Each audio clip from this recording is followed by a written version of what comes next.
Hello everyone, today I got this fake Lego set right here. It was $1. And here's my cat Timmy. Look at him. Just found him sleeping on my dresser where I do my videos. Oh. Here's my other cat. Yeah.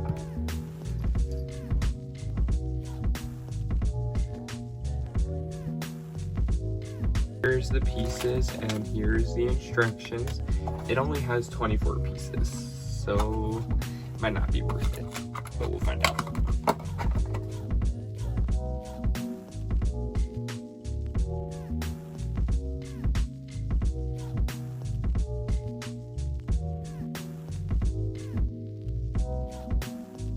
Okay, here it is all built. It was fun to build, but it's a little small for the $1. And it has this little printing on it. I don't know why. It kind of ruins the little build.